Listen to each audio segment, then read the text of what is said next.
Let's read our teacher. Assalamualaikum warahmatullahi wabarakatuh. Waalaikumsalam warahmatullahi wabarakatuh. Sit down, please.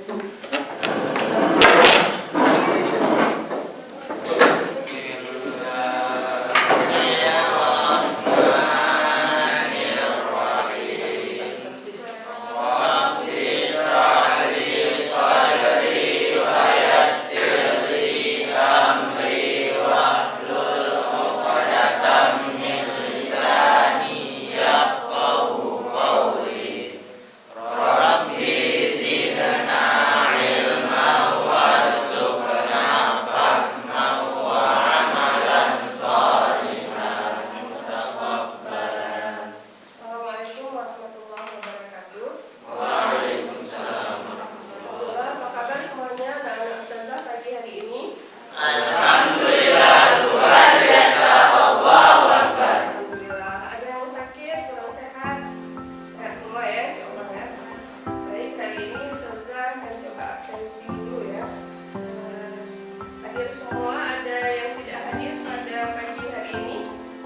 Hadir semua, alhamdulillah. Ustazah sudah siapkan lembar kerja, jadi masing-masing anak ustazah coba mengkaji, mendeskripsikan ya, menemukan bagaimana sih jaringan pada tubuhan. Untuk kelompok 1 kita akan membahas tentang jaringan epidermis, kelompok 2 tentang parenkim, kelompok 3 tentang jaringan penyokong, dan kelompok 4 adalah tentang jaringan baik. Ustazah kasih waktu berapa menit? 20 menit ya untuk mendeskripsikan.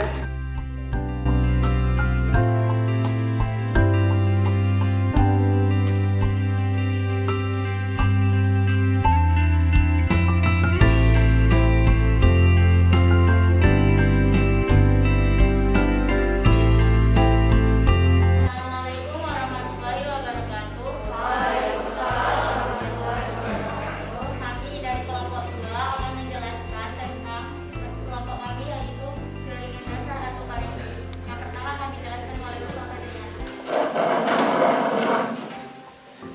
Jadi, jaringan parenkim itu adalah jaringan yang terdiri dari sel-sel hidup yang bentuk morfologinya itu bervariasi. Jaringan parenkim berperan besar terhadap proses fisiologis. Jaringan parenkim juga sering disebut sebagai jaringan dasar karena hampir di seluruh bagian tubuhan terdapat jaringan parenkim. Nah, jadi jaringan epidermis ini juga memiliki fungsi. Fungsi yang pertama yang seperti kita ketahui yaitu fungsi utama sebagai pelindung dari semua organ. Karena pada fungsi organ ini adalah jaringan ini memiliki fungsi yang bisa melindungi karena strukturnya lebih keras daripada jaringan lainnya dan dilengkapi dengan spina, bulu, akar maupun duri. Nah, yang kedua tempat penyimpanan cadangan air. Dalam jaringan ini terdapat protoplasma yang putih dan besar. Jadi bisa menyimpan cadangan air apabila kadar air pada tanah tidak mencukupi dan air pada protoplasma bisa diangkut ke daun melalui hasil fotosintesis.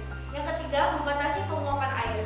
Di sini pada fungsi ini terdapat sel yang bisa pada jaringan ini bisa membatasi penguapan air karena pada di saat suhu sedang tinggi transpirasi bisa pada jaringan ini bisa ditutup secara rapat, dan apabila suhu rendah maka jaringan ini akan membuka sehingga air yang ada dalam jaringan ini bisa terbuang agar tidak terjadi penguapan dan tidak ada terjadi pembekuan dalam tumbuhan ini. Nah, yang terakhir adalah difusi oksigen dan karbon dioksida, yaitu pertukaran oksigen dan karbon dioksida yang terjadi apabila di saat respirasi dan ekskresi sel pada hasil fotosintesis. Salah satunya itu memanjang, mengikuti sesuai dengan kemampuannya. Ya, dan yang terakhir adalah parenkim penutup luka. Parenkim penutup luka ini bersifat meriskematis karena dia melakukan pembelahan diri untuk melakukan regenerasi baru. Nah, kemudian parenkim penutup luka ini biasa disebut juga dengan telogen atau cambium callus. Parenkim yang ketiga disebut dengan parenkim bintang atau actinenkim. Jadi bentuknya itu tentu saja berbentuk seperti bintang yang ujung-ujungnya itu saling berhubungan. Contohnya terdapat pada mesofil daun spesies Cana sp. Dan yang terakhir itu adalah parenkim lipatan, terdiri atas sel-sel yang melipat ke arah dalam dan banyak mengandung kloroplas sehingga warnanya kehijau-hijauan. Contohnya terdapat pada mesofil, daun, pinus, dan padi. Berikutnya akan menjelaskan pengertian dari jaringan penyokong. Seperti namanya, jaringan penyokong atau penguat adalah suatu jaringan yang berfungsi untuk mendorong supaya tanaman bisa berdiri dengan kokoh atau kuat. Ciri-ciri jaringan penyokong yaitu memiliki dinding sel yang tebal dan telah mengalami spesialisasi pada sel-selnya. Fungsi dari jaringan penyokong. Berdasarkan fungsi serta kandungan fungsinya yang telah dijelaskan, maka jaringan ini bisa dikategorikan menjadi dua bagian, yaitu serat sklerenkim dan sel batu. Serat sklerenkim ini berbentuk memanjang serta melingkar, namun serat sklerenkim ini tergantung banyak serat agave, hibiscus, sabdariffa, serta rapi. Sedangkan sel batu mempunyai zat lignin yang berguna agar dinding sel menjadi begitu tebal dan kuat. Walaupun bentuk sel batu tidak sepanjang bentuk sel serat sklerenkim. Sebelumnya, saya Nurul sebagai moderator akan menjelaskan sedikit tentang jaringan. Jadi, jenis jaringan pada tumbuhan itu terbagi dua, yaitu jaringan meristem dan jaringan dewasa. Yang dimana jaringan meristem ini adalah jaringan yang sel-selnya aktif berdiri secara mitosis. Dan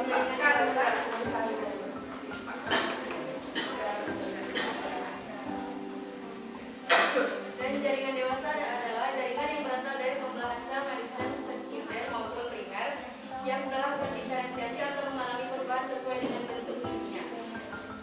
Berdasarkan fungsinya, jaringan dewasa terbagi menjadi 4, yaitu jaringan epidermis, jaringan parenkim, dan jaringan penyokong dan pengangkat.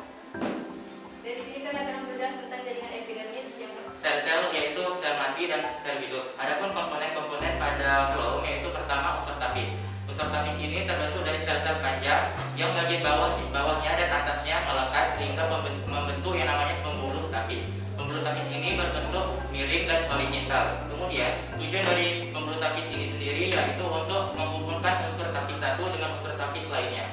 Sklerenkim adalah sel yang berdinding sekunder tebal yang mengandung lignin atau tidak.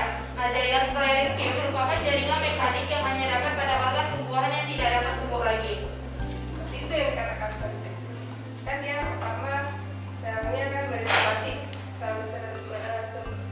pertama meristematik, dia terus berkembang, kemudian setelah dewasa dia tidak berkembang lagi, jadi jaringan itu disebut dengan meristematik, masih memungkinkan dia untuk berkembang. Ini kan ada pertanyaan kan, sama-sama bertanya, jadi sama-sama mencari tahu.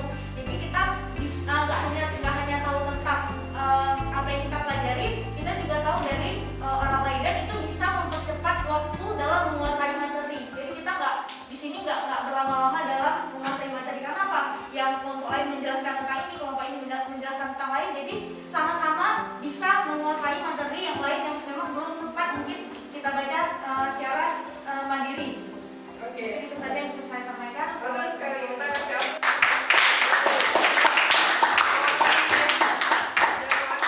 teman-teman untuk merefleksikan proses pembelajaran kita hari ini. Oke, sebelum ditutup ada satu pertanyaan dari Ustazah ya. Boleh dijawab siapa cepat ya. Boleh jawab. Pertanyaan Ustazah adalah, coba kalian jawab jaringan yang terdapat pada tumbuhan ada berapa?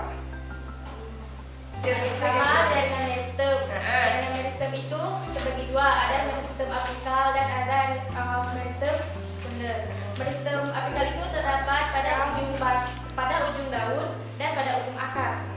Yang kedua itu ada jaringan parenkim, jaringan permanen atau jaringan dewasa. Jaringan dewasa ini dibagi menjadi 4 macam. Pertama, jaringan epidermis.